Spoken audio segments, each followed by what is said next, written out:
दोस्तों, अगर आप और अच्छी नींद चाहते हैं तो हमारी प्यारी सी ऐप नींद को इंस्टॉल करें। इस ऐप पर आपको एक्सक्लूसिव स्लीप स्टोरीज़ मिलेंगी और आप बिना यूट्यूब प्रीमियम के भी इन स्टोरीज़ को बैकग्राउंड में सुन सकेंगे। इंस्टॉल करने के लिए आप हमारी वेबसाइट नींद.ऐप पर ज़रूर आइए और अच्छी कहानियाँ, स्लीप म्यूज़िक, कुछ टिप्स सुनने के लिए इस चैनल को सब्सक्राइब कीजिए।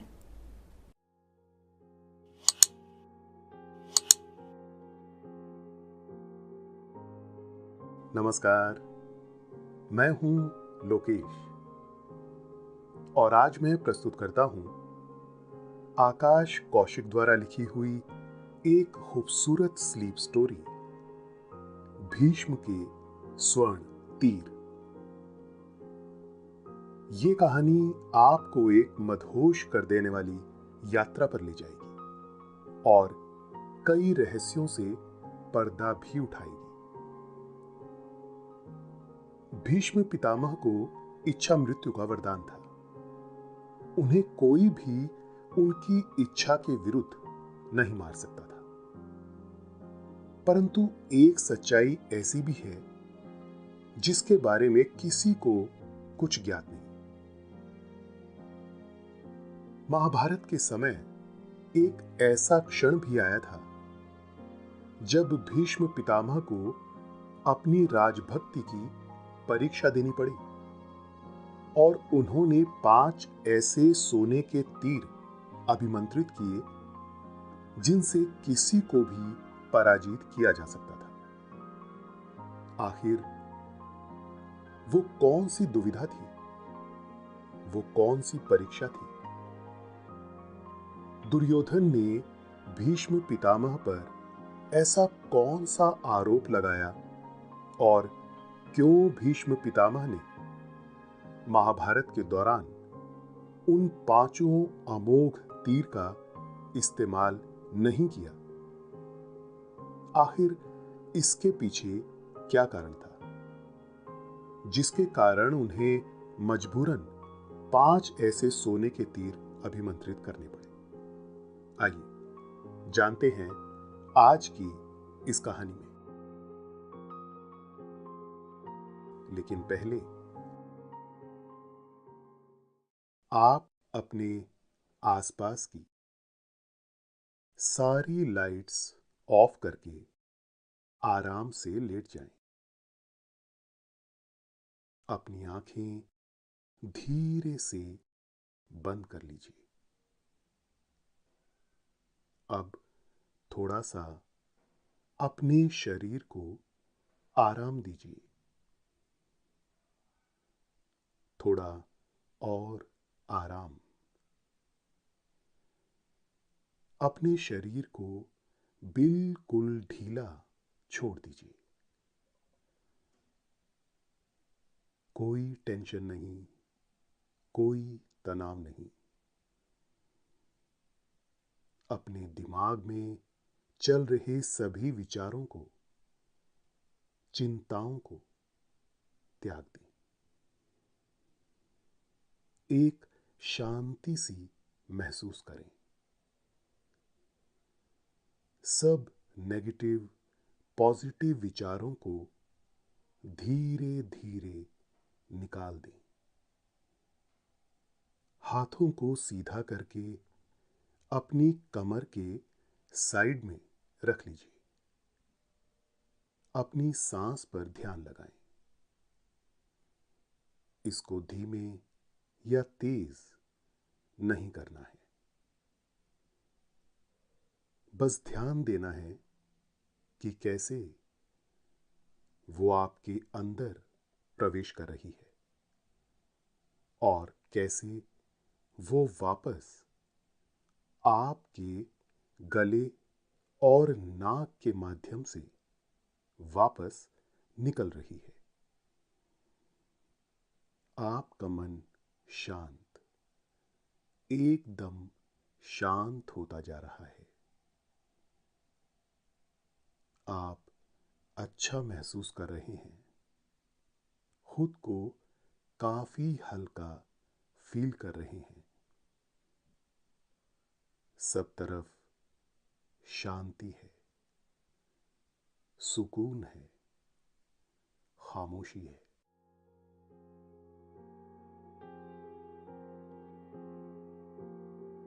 दोस्तों, बहुत समय पहले की बात है। महाभारत युद्ध के समय भीष्म पितामह 12 दिनों तक युद्ध लड़ते रहे और अपनी राजभक्ति की मिसाल कायम करते रहे। परंतु एक समय ऐसा भी आया कि दुर्योधन को पितामह की राजभक्ति पर शक होने लगा। कौरवों की सेना पराजित हो रही थी। पांडव अपनी छोटी सेना के बावजूद कौरवों की विशाल सेना पर भारी पड़ रहे थे, क्योंकि दुर्योधन को यह शक था कि भीष्म पितामह अपनी पूरी ताकत और शक्ति से युद्ध नहीं लड़ रहे हैं। वो पांडवों के प्रति अपने प्रेम के कारण उन पर पूरी ताकत से प्रहार नहीं कर रहे हैं, जिस कारण पांडव बच जाते हैं और कौरवों की सेना को पराजित कर देते हैं। अपने मन में ऐसे कई प्रश्न लेकर दुर्योधन भारी मन के साथ रात्रि के समय पितामह भीष्म के शिविर में प्रवेश करता है। युद्ध को 2-3 दिन ही बीते थे और पितामह भीष्म का युद्ध के दौरान रवैया देखकर दुर्योधन कुछ शांत नहीं था। वो काफी नाराज लग रहा था। दुर्योधन ने पितामह को चरण स्पर्श करके प्रणाम किया। पितामह भीष्म ने दुर्योधन के आने का कारण पूछा तो दुर्योधन ने बताया, पितामह, बहुत दिनों से मैं आपसे मन की एक बात कहना चाहता हूं। मुझे लगता है आप पांडव प्रेम के कारण उन पर आत्मघाती प्रहार नहीं कर रहे हैं और दूसरी तरफ कौरवों की सेना पराजित होती जा रही है। दुर्योधन ने कहा कि पितामह, मैं आपका राजा हूं और आप मेरे सेनापति हैं, परंतु फिर भी मेरे आदेश का पूरी तरह से पालन नहीं कर रहे हैं, जिसके कारण हम पराजित होते जा रहे हैं। पिताजी ने पूरे युद्ध का कार्यभार मुझे सौंपा है और आपको मेरी आज्ञा माननी ही पड़ेगी। आपको कुरु वंश की ओर से युद्ध लड़ना चाहिए, उन पांडवों की ओर से नहीं। आपको हमारा साथ देना चाहिए, कौरवों का, न कि पांडवों का। परंतु बीते कुछ दिनों में युद्ध के दौरान आपका रवैया देखकर यह साफ कहा जा सकता है कि आप पांडवों की ओर से युद्ध लड़ रहे हैं। आप जानबूझकर उन्हें कोई क्षति नहीं पहुंचाते हैं। वो आपके प्रहार से बड़ी ही आसानी से बच जाते हैं और हमारी सेना की बहुत अधिक क्षति करते हैं। जब आप उन पर प्रहार करते हैं तो ऐसा लगता है मानो जैसे कोई पिता अपने पुत्र पर हंसी खेल में प्रहार कर रहा है। पितामह, आप जैसा शूरवीर योद्धा, ऐसा महारथी जो हजारों योद्धाओं को एक साथ धूल चटा सकता है, उसके प्रहार से ये पांडव कैसे बच सकते हैं? भीष्म पितामह मुस्कुराते हैं और दुर्योधन को उसकी गलती का एहसास करवाते हैं। वो कहते हैं, दुर्योधन, तुम नहीं जानते कि मैंने आजीवन हस्तिनापुर को सुरक्षित रखने की प्रतिज्ञा की है और मैं तब तक प्राणों का त्याग नहीं करूंगा जब तक चारों ओर से हस्तिनापुर को सुरक्षित नहीं देख लेता। परंतु फिर भी तुम मेरी निष्ठा पर संदेह करते हो। ये बात उचित नहीं है दुर्योधन। युद्ध में हार जीत तो लगी रहती है। पांडवों का पक्ष भी बहुत अधिक भारी है। अर्जुन के गांडीव की टनकार अभी तुमने सुनी नहीं है। उसके बाण का स्वाद अभी चखा नहीं है। अर्जुन जब तीर चलाता है तो वो अचूक होता है। तीनों लोक में हाहाकार मच जाता है। ऐसा लगता है मानो साक्षात ईश्वर उसका साथ दे रहे हैं। मैं अपनी पूरी क्षमता से ही युद्ध लड़ रहा हूं। तुम ज्यादा चिंता मत करो और युद्ध के अंतिम परिणाम का इंतजार करो। अगर भगवान ने चाहा तो युद्ध में धर्म की जीत होगी, परंतु विचार तुम्हें करना चाहिए कि धर्म क्या है और अधर्म क्या। इतना कहकर पितामह चुप हो गए और दुर्योधन पितामह पर आरोप लगाता जा रहा था। बहुत देर तक वार्तालाप यूं ही चलता रहा और कोई परिणाम नहीं निकल सका। दुर्योधन अपनी बात से टस से मस नहीं हो रहे थे और पितामह पर अपना रोष प्रकट कर रहे थे। अपनी निष्ठा का सबूत देने के लिए भीष्म पितामह ने आवेश में आकर अगले दिन पांडवों को पराजित करने का संकल्प लिया। उन्होंने तुरंत 5 ऐसे सोने के तीर तैयार किए जिनसे पांडवों को पराजित किया जा सकता था। उन्होंने एक एक करके 5 सोने के तीरों को मंत्रों से अभिमंत्रित किया, जिससे उनमें ऐसी शक्ति विद्यमान हो गई जिससे किसी को भी पराजित किया जा सकता था। वो तीर अब अमोघ अस्त्र की तरह बन गए थे, जिसे एक बार अगर धनुष से छोड़ दिया जाए तो वो शत्रु का अंत करके ही वापस लौटते थे। ऐसे अमोघ तीरों की शक्ति देखकर दुर्योधन काफी प्रसन्न हुआ और उसे विश्वास हो गया कि अब पितामह पूरी निष्ठा से ये युद्ध लड़ेंगे और हम कौरवों को जीत अवश्य दिलाएंगे। परंतु फिर भी उसके मन में पितामह के लिए शंका थी। वो जानता था कि भीष्म पितामह पांडवों से कितना प्रेम करते हैं और हो ना हो वो पांडवों पर प्रहार नहीं करेंगे। हो सकता है उनके मन में फिर से पांडवों के लिए प्रेम जागृत हो जाए और वो इन तीरों का इस्तेमाल ना करें, या फिर पांडव किसी चालाकी से इन तीरों को पितामह से प्राप्त कर लें। ऐसी शंकाओं से निजात पाने के लिए दुर्योधन को एक तरकीब सूझी। उसने पितामह से अनुरोध किया कि आप ये 5 सोने के अभिमंत्रित तीर मुझे दे दीजिए। मुझे आप पर बिल्कुल भी भरोसा नहीं है। मैं ये तीर आपको केवल तभी लौटाऊंगा जब आप कल युद्ध के लिए तैयार होंगे। जब तक ये तीर मेरे पास सुरक्षित रहेंगे। पितामह ने दुर्योधन की बात मान ली और उसे तीर अपने साथ ले जाने की इजाजत दे दी। दुर्योधन उन 5 तीरों को लेकर अपने शिविर में वापस लौट आए और अगले दिन का इंतजार करने लगे।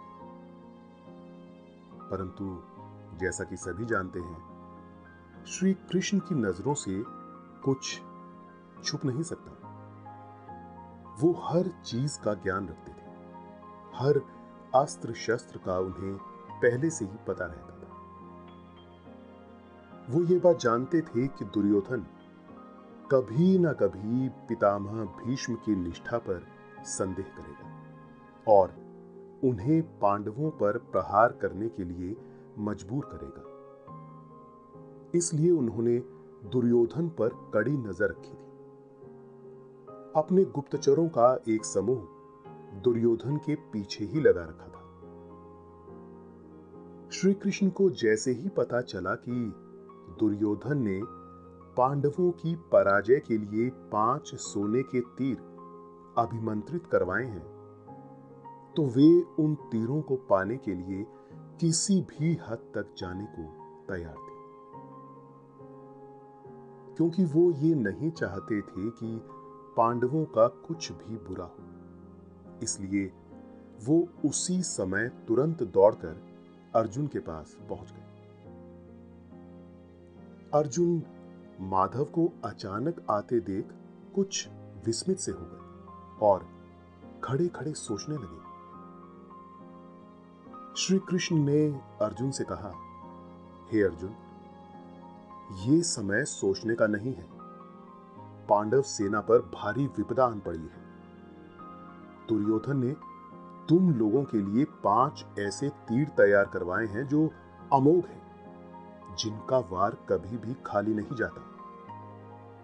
इसलिए अब तुम उन तीरों को प्राप्त करने की कोई युक्ति सोचो, वरना पांडवों की पराजय निश्चित है। अर्जुन कहते हैं, हे माधव, आपके होते हुए पांडवों की पराजय कैसे हो सकती है? आप तो सर्वशक्तिमान हैं, परम पुरुष हैं, हम सबके रक्षक हैं। बिना आपके परामर्श के हम ये युद्ध नहीं जीत सकते। इसलिए आप ही कोई युक्ति सुझाइए और इस मुसीबत से पार पाने का कोई मार्ग दिखाइए। श्री कृष्ण कक्ष में इधर से उधर टहल रहे थे और इस मुसीबत से निजात पाने का मार्ग ढूंढ रहे थे। अर्जुन उन्हें ताके जा रहे थे कि न जाने कृष्ण के मन में क्या चल रहा है। वो इतना सोच ही रहे थे कि अचानक श्री कृष्ण को एक युक्ति सूझी। उन्होंने अर्जुन से कहा कि तुम जाकर दुर्योधन से वो 5 तीर मांग लो और वो तुम्हें दे देगा। अर्जुन ने कहा, कैसा मजाक करते हो माधव, हम जाकर वो सोने के तीर मांगेंगे और दुर्योधन वो तीर हमें चुपचाप देगा? ऐसा कैसे हो सकता है? श्री कृष्ण ने कहा, ऐसा हो सकता है।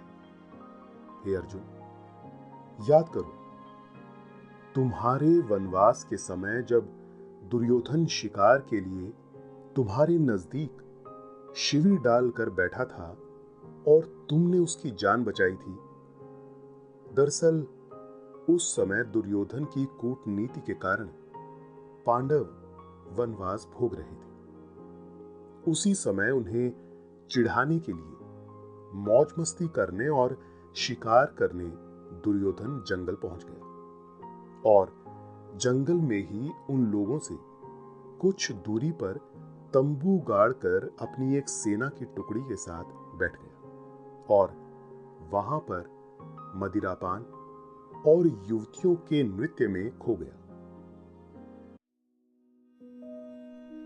दोस्तों, अब से आप bed time stories, guided meditation, relaxing music, इन सब का आनंद नींद ऐप पर ही उठा सकते हैं। वो इतना मदमस्त हो गया था कि उसे कोई सुध-बुध ना रही। अपने शिविर से बाहर आकर वो थोड़ी दूर टहल रहा था। टहलते टहलते शिविर से थोड़ा दूर निकल गया। वहां उसे पानी ले जाती हुई एक गंधर्व कन्या दिखाई दी, जो नदी से मटके में पानी भरकर ले जा रही थी। वो कन्या अत्यंत सुंदर थी। उसके सौंदर्य की कोई तुलना नहीं की जा सकती थी।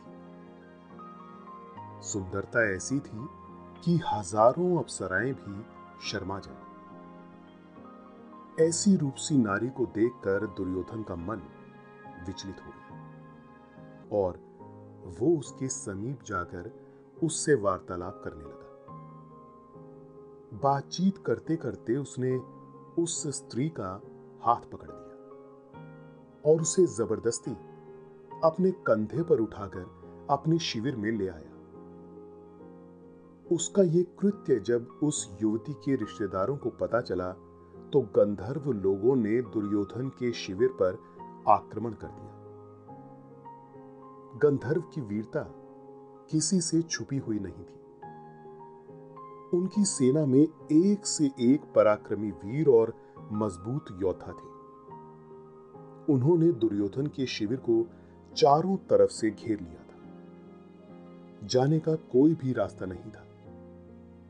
दुर्योधन के सिपाही और परिचित लोग अपनी जान बचाकर इधर उधर भाग रहे थे। उन्होंने दुर्योधन को उसके ही शिविर में बंदी बना लिया था और एक खंबे से बांध दिया था। वहां बैठकर वे लोग यही चर्चा कर रहे थे कि इस दुष्ट को क्या दंड दिया जाए। उस युवती का भाई जिसे दुर्योधन उठा लाया था वो अत्यंत क्रोध में था। वो दुर्योधन के प्राण ले लेना चाहता था, परंतु गंधर्व के मुखिया ने अभी ऐसा करने से मना कर दिया था। वो उसको बंदी बनाकर ले जाना चाहते थे। इतने में ही दुर्योधन का एक सिपाही ये समाचार लेकर पांडवों की कुटिया में पहुंच गया और महाराज युधिष्ठिर से जाकर अनुरोध करने लगा। वो जाकर युधिष्ठिर के पैरों में गिर पड़ा और गिड़गिड़ाने लगा, महाराज, आपके भाई दुर्योधन पर गंधर्वों ने हमला कर दिया है। कृपया करके आप उनकी सहायता के लिए चलिए। उन्हें बंदी बना लिया गया है। उनके प्राण किसी भी क्षण जा सकते हैं। वो जैसे भी हैं, आपके भाई हैं। आपको उनकी मदद करनी चाहिए। ये बात सुनकर अर्जुन और भीम को बहुत हर्ष हुआ और उन्होंने दुर्योधन की सहायता करने के लिए मना कर दिया। परंतु युधिष्ठिर, जो धर्म के ज्ञाता थे और किसी भी समय में धर्म का साथ नहीं छोड़ते थे, उन्होंने अर्जुन और भीम को आज्ञा दी कि तुम्हें जाकर दुर्योधन को बचाना ही होगा, क्योंकि वो हमारा भाई है। अगर अधर्मी है तो क्या हुआ, परंतु कुरु वंश में जन्म लेने के कारण वो हमारा भाई है। इसलिए उसकी सहायता करना और उसके प्राणों की रक्षा करना हमारा परम कर्तव्य है। इसलिए तुम जाकर उसे बंधन मुक्त कर दो।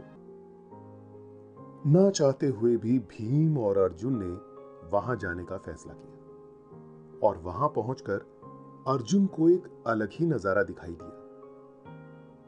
दुर्योधन को उसके ही शिविर में खंबे से बांध रखा था और चर्चा हो रही थी कि उसे क्या दंड दिया जाए।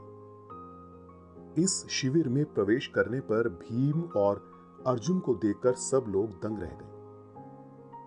गंधर्व लोग आश्चर्यचकित थे कि जिन पांडवों का सारा राजपाट दुर्योधन ने लूट लिया था, उसी कपटी दुर्योधन की सहायता करने के लिए पांडव आज अपनी जान पर खेल रहे हैं। भीम और अर्जुन ने गंधर्व के मुखिया से प्रार्थना की कि वो दुर्योधन को छोड़ दें, क्योंकि वो उनका भाई है और उसकी रक्षा करना उनका कर्तव्य है। मुखिया ने कहा, तुम अब भी अपने भाई को बचाना चाहते हो, ये जानते हुए भी कि उसने तुम्हारे साथ क्या किया है। ये बड़े ही आश्चर्य की बात है। ये हमारे राज्य की एक स्त्री को उठा ले आया है। इस अधर्मी को तो दंड मिलना ही चाहिए। तब भीम ने मुखिया को प्रणाम करके उनसे अनुरोध किया कि आप तो बुजुर्ग हैं और सारी बातें जानते हैं। आप खुद ही बताइए कि इसे दंड देने का अधिकार आपको ज्यादा है कि मुझे?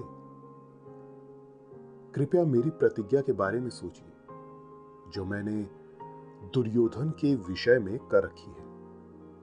मैंने सभी कौरवों को युद्ध में पराजित करने की शपथ ली है, इसलिए इसे दंड देने का अधिकार मुझे आपसे ज्यादा है, इसलिए इसकी नियति आप मुझ पर छोड़ दीजिए। मैं आपसे यही प्रार्थना करना चाहता हूं। गंधर्व के मुखिया ने थोड़ी देर विचार किया और युवती के भाई को शांत करके दुर्योधन को छोड़ देने के लिए कहा। अंत में दुर्योधन को छोड़ दिया गया, परंतु दुर्योधन अपनी इस पराजय से बड़ा लज्जित था। पांडवों द्वारा बचाए जाने के कारण वो लज्जा से डूबा जा रहा था। उसे इस बात का भी बहुत अधिक दुख था कि उसका प्रिय मित्र कर्ण न जाने कहां चला गया है। अगर कर्ण होता तो उसे बचा लेता। दुर्योधन ने अर्जुन को इस मदद का बदला चुकाने के लिए एक वरदान दिया कि जैसे तुमने मेरी मदद की है, ऐसे ही मैं तुम्हें एक वचन देता हूं कि आवश्यकता के समय तुम मुझसे कुछ भी मांग सकते हो और मैं किसी भी कीमत पर वो वस्तु तुम्हें दे दूंगा। भीम और अर्जुन अपना काम करके जैसे ही शिविर से बाहर निकल रहे थे, कर्ण अपना धनुष बाण लेकर दुर्योधन को बचाने आ रहा था। दूर से भीम और अर्जुन को दुर्योधन के शिविर से बाहर निकलता देख वो हैरान रह गया और उसे सारा मामला समझ में आ गया। कर्ण को खुद पर लज्जा आ रही थी कि वो अपने मित्र को बचा नहीं पाया और दुर्योधन को पांडवों से मदद लेनी पड़ी। बस इसी अतीत को याद करके अर्जुन बड़ा ही खुश हो गया और उसे यकीन हो गया कि उस मदद के बदले दुर्योधन जरूर वो 5 सोने के तीर मुझे दे देगा। अर्जुन सीधा दुर्योधन की कुटिया में पहुंच गया और जाकर उसने दुर्योधन को वही कथा याद दिलाई जब उसने अर्जुन को कोई भी वस्तु देने का वरदान दिया था। दुर्योधन को बड़ा ही दुख हो रहा था कि उसे वो वरदान नहीं देना चाहिए था। जो तीर पूरे महाभारत युद्ध को पलट सकते थे, आज उसे अर्जुन को देने पड़े। बहुत सोच विचार करने के बाद दुर्योधन ने बड़े ही भारी मन से वे सोने के 5 तीर जो भीष्म पितामह ने अपनी शक्ति से अभिमंत्रित किए थे, अर्जुन को दे दिए। अर्जुन उन तीरों को लेकर बड़े प्रसन्न थे और श्री कृष्ण की बुद्धि का चमत्कार देख रहे थे। वे उन तीरों को लेकर चुपचाप श्री कृष्ण की ओर चल पड़े और अपनी विजय का इंतजार करने लगे। तो दोस्तों, ये थी आज की कहानी भीष्म के स्वर्ण तीर। आशा है आपको आज की ये कहानी अच्छी लगी होगी। आपने ये कहानी सुनी, आपको अच्छा लग रहा है और समय हो गया है आपके सोने का। अब आप धीरे धीरे नींद की ओर बढ़ते जा रहे हैं और नींद आपको अपने आगोश में समाती जा रही है, समाती जा रही है। शुभ रात्रि।